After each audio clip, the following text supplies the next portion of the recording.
morning, Ted. Good morning po sa lahat. Opo, how are you? Masaya po ako, may na-discover tayo dyan. Yes, ma'am. Yes, ma'am. Habang ako yung secretary. Yes, ma'am. Okay, ganda ng timing, ika nga. Sige, ma'am, can you please tell us more about this muna?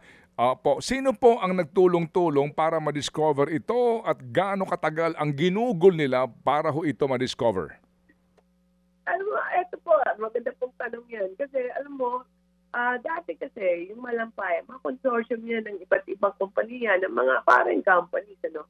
Pero for the first time, dahil po sa mga nangyari habang with President, in the administration of President Marcos, naging Filipino company na siya. Purely Filipino company na siya. Kasama po yung gobyerno dito, mga 10% po ang PNOC. So, ni-renew natin yung contract na nalipat ang ownership sa Filipino company. Tapos ni-renew natin yung contract during the administration of Marcos also. Nag-renew tayo ng contract ng Malampaya kasi nag-expire na siya. No? So, ni-renew tapos, pinakommit sila to do more drilling. So, mula po last year, nag-umpisa na tayo ng permitting and everything. Actually, tutusin ang drilling, ang actual drilling, ginawa po natin in Pilato nung mga middle of last year lang. So, 6 months lang po kasi ang galing po ng technology nila eh. Filipino kasi, no? So they discovered right away. By December, they knew there was gas. Hinihintay lang nila yung pressure para malaman nila kung ano ba talaga yung pressure, ano capacity, kasi hindi mo naman malalaman niya kung hindi mo buksan, no? So, they discovered in a very fast process. Kasi po, hindi lang Pinoy, pero there's Filipino funding and labor also, no? So talaga po mabilis to. And hopefully within the year po, makakasama na po natin sa ating electricity structure na ito. Okay. So as a backgrounder, ma'am, di ho ba ma'am yung Malampaya na existing natin, nag-expire na yung kanyang contract, nag-renew po ito, at ito na po yung nakuha nitong consortium ng Prime Oil and Gas Incorporated, itong Prime Energy? Extension po, apa. Hindi Okay. naman renewal. Opo. Pero extension, yes. So ang binigyan niyan, eto, nung nalipat na sa Prime Energy, sa Filipino company, pero ano lang sila, 45% na dyan. Okay. Opo. Consortium yan. Tatlong company yan dyan. Opo. So, Consortium. nagbigay pa naman sila, yes, with the commitment na they do drilling.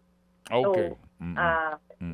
So kasi, nung time na kasi, kahit di ba, alam niyo naman, Ted, yan, ang balita, nauubos na si Malampaya. Kaya, di ba, wala namang point kung extend mo kung wala namang, hindi naman sila mag-extend. So, they were willing to drill and stuff.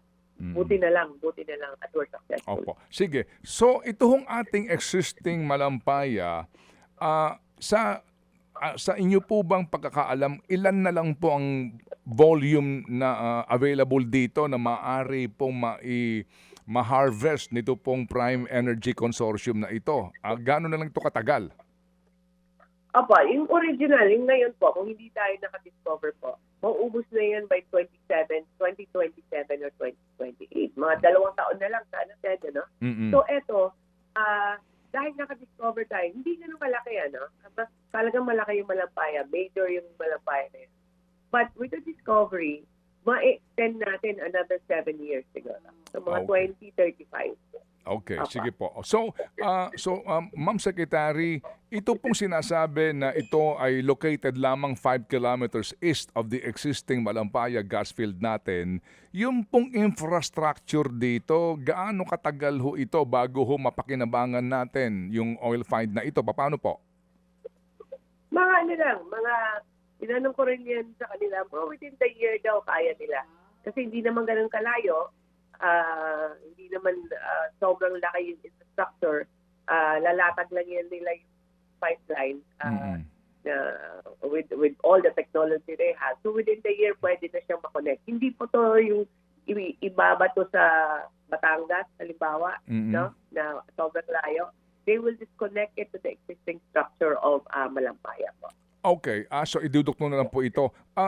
Ma'am, sa ngayon po, sa ating existing na Malampaya gas field na ito, sino ang pangunahing energy company na nakakakuha ng produce nila para po pakinabangan na as kuryente?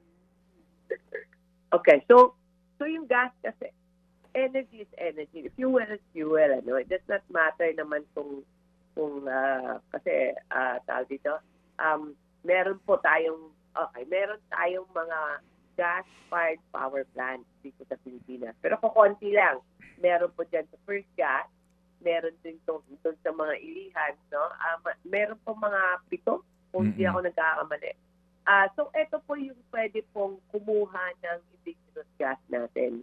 Priority indigenous kasi dapat unahin nilang bilhin yung ating indigenous. So, eto pong mga 7 gas-fired power plants natin, eto po yung gagamit ng Malampaya. And this actually, at right now, siguro mga 20% ng consumption ng Luzon, bumaba na dati 40 yan eh.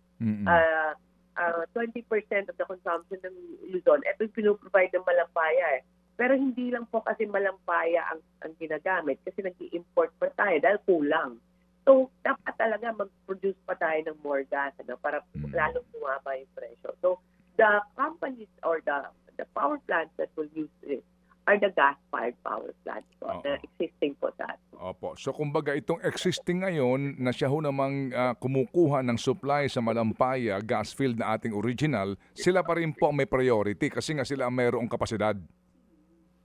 Opo, kasi hindi mo naman pwedeng paggamit sa coal power plant. Yes, yan. correct. Yes, ma'am. Opo. Okay. Natin. So, kailangan sila. And hopefully, kasi hindi ganun kalaki kasing percentage ng Malampaya dyan eh. Kasi dahil kulang nga siya. Hopefully, with more drilling, gawin sana natin someday. Ang target namin na 100% na yan na indigenous, hindi na imported. Para mas mura na talaga yung presyo ng electricity natin. Opo. Ma'am, remember before, meron kasing kumbaga tama ba, byproduct ba ng Malampaya yung LNG na ginagamit nga sana sa mga sasakyan din, yung liquefied natural gas? Okay. Yung LNG kasi, yung gas kasi gas, no? So, pag nag-import tayo, hindi po lumarating yan ng gas. Liquefied na yan. Kasi hindi mo mag-transport, delikado yung transport mo gas. So, may technology yan, sinifreeze nila, para maging liquid siya at yan po yung dumarating. So, yan po yung LNG. Tapos pagdating dito niyan, actually, yung dating niyan, liquid siya. Tapos meron tayong facility, regasification facility, na i-convert ulit siya into gas. Ito po, the first 2, ito po na inaugurate natin, nag-open yan during the administration of President Marcos. Dalawa po, kauna-unahan po sa bansa natin. So, ito po yung ang LNG is just gas na liquefy po. So hindi po siya kakaiba. So I don't think they supply pa ang Malampaya sa mga kailangan ng ating mga vehicles, ano? Kasi hindi pa nga enough po sa power plant pa lang natin. Okay. Pero yan po yung LNG. It's the liquefied gas. Opo, sige po. So ma'am, ano po ang estimate na volume na makukuha natin dito? Na laki po ng kuryente, and then yung presyuhan nito paano kung sakasakali po, kasi nga sinasabi ni Presidente, malaking tulong ito sa supply at doon din po sa pagbababa sa presyo po ng kuryente na siya ho namang yung kukunin ng mga distributors dito po sa mga gas gas plant na ito. Okay, una po yung volume niya, saka ano po yung impact niya sa ating electricity, ano. Yung volume niya pa, para lang to simplify, mga mga 5.8 million households ang kaya niya pailawin, for on an annual basis, ano. So malaki po, malaki, hindi ganun kalaki nung dati, pero malaki pa rin po ito, 5.8 million households, medyo marami yan, no. Tapos, ano po yung impact nito sa presyo natin? Dahil po mas mahal ang imported kaysa sa local natin na gas. Talagang may epekto po sa presyo natin. So, ang mas madali ko ang immediate lang namin nakikita kasi pag nawala ang Malampaya by 2027-28, ang impact po niyan, i-accept po ng ₱1 po ang presyo ng electricity. Ngayon po, hindi po mangyayari yan dahil meron na tayong bagong discovery. Yun talaga yung biggest advantage yan in terms of price. Ano? ma-avoid natin yung mga drastic increases dahil mawawalan na itong mga 7 power plants natin ng source na indigenous. Kailangan nila mag-import na napakamahal tapos i-liquefy mo pa tapos i-regasify mo pa. So, ito po yung advantage niya. So we will avoid more increases in the price of electricity. Ang impact din po nito na ang presyo kasi ng malampaya is medyo nababantayan po natin yan kasi part dyan yung PNOC at sila po meron pong formula yan kasi standard na formula, hindi pwede nilang abusuhin na sila lang yung may gastos. No? So meron po tayong assurance po na kahit ano pong mangyari sa ibang bansa po, ang presyo at ang volume po ng gas dito sa Pilipinas steady lang. Kaya kailangan talaga damihan pa natin to So hindi tayo ma-affect po kung mag-away po ang mga ibang bansa dyan. Hindi tayo affected. So that's the advantage po. The energy security and the price stability. Hopefully, price lowering din and subsidy. Okay, so price stability, yun po ang unang magagarantiya dito. Hindi ho maapektuhan yung presyuhan dito po nga sa pagkuha ng supply sa malampaya. Ma'am, ilang taon po ang forecast dito? Ang sa sinasabi po na sa Malampaya East, mga ilang taon ito lamang? Extension niya, mga 7 years siguro. Mga 7 years. Okay. So, sabihin mo 2028 ang supposed yung depletion niya. So may extension 7 years. Mga 2035 hanggang 2035. Ang estimate namin. Okay. Ma'am, hindi ho ba ang malampaya sa ilalim din po ng existing laws natin, maliban dito nga sa kikitain ng consortium na ito, meron pa silang ibinibigay na royalty sa gobyerno ba tawag doon? Kasi if you recall, meron tayong Malampaya Fund na nagkaroon din ng kontrobersya. Opo. Parang yun din isa sa mga history natin. Actually, Malampaya as of now, siguro may $14 billion na na-contribute po sa national government natin. Meron po maraming nangyari po previously, marami pong may abuso din, merong may controversies, no? Ngayon po, continuous pa rin yung contribution po ng Malampaya. Actually, malaking contribution yan. At hopefully with the new discovery, madadagdagan pa rin yung contribution. So this is one big source also of income for the government. Kasi po, meron tayong nakukuha po dito. Opo. Ang tawag ko doon, ma'am, royalties? Hindi lang po kasi nasa government share natin. Okay.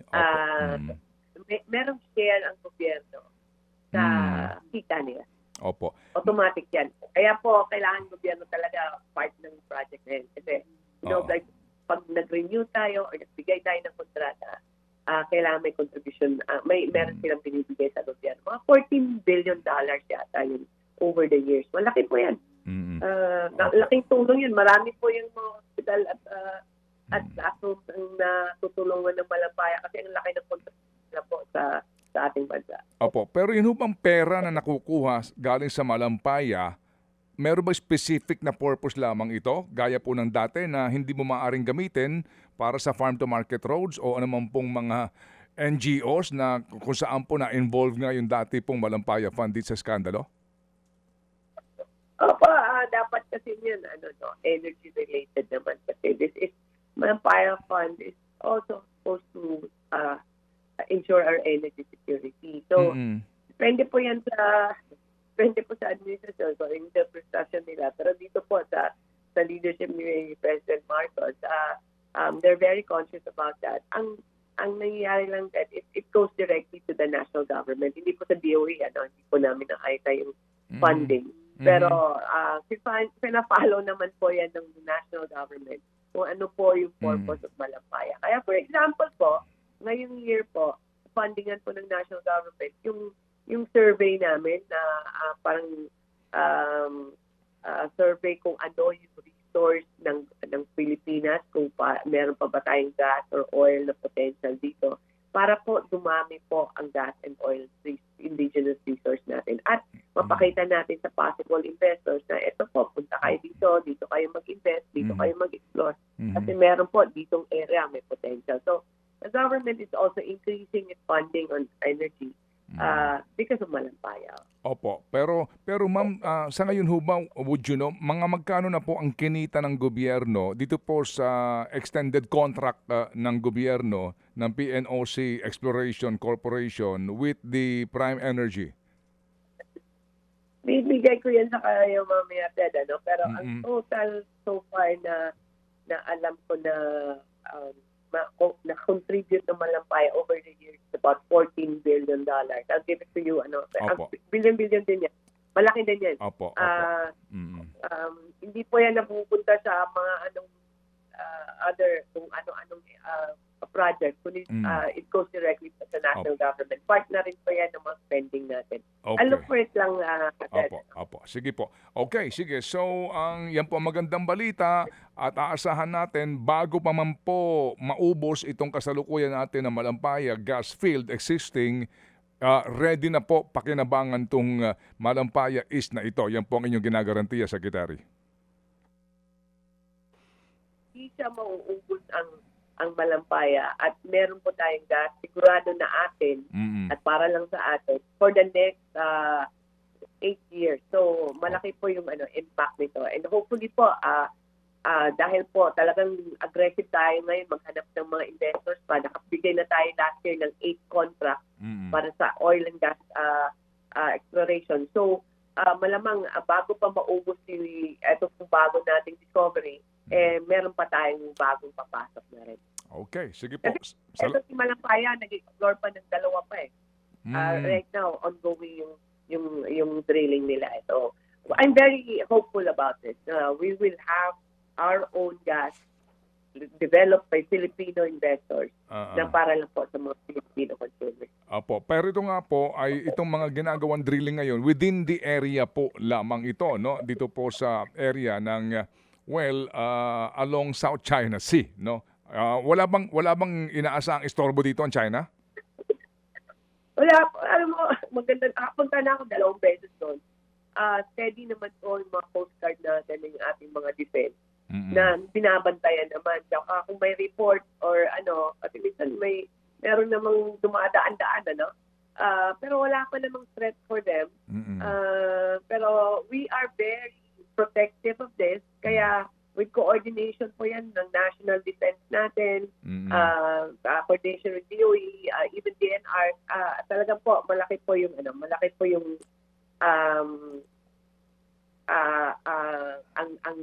sabi sa investment ng gobyerno dito because not because only of the possible power, pero ito po it is our only offshore na yun national treasure natin to Opo. Sige po. So ma'am, salamat po na marami at kami makikibalita po kung sakasakali po na mayroon pang ilang mga magagandang development tungkol po sa isyong ito. Salamat ma'am at Godspeed. Thank you, Ted. Thank you. Maraming salamat din po. Salamat. Thank you. Mga kapatid, brothers and sisters, saan ka pa? Dito na tayo sa totoo. Dito na tayo sa True FM. Mga kapatid, mag-subscribe and follow po kayo sa social media accounts ng True Network PH. Yan po kami. Hanapin nyo lang True Network PH, Facebook, Instagram, YouTube, TikTok, and podcast. Mapa-Apple or Spotify man yan, mahahanap nyo kami. Lahat ng mga napapanood at napapakinggan nyo po sa programa, nasa social media accounts namin yan. So, paano mga kapatid? See you sa social media!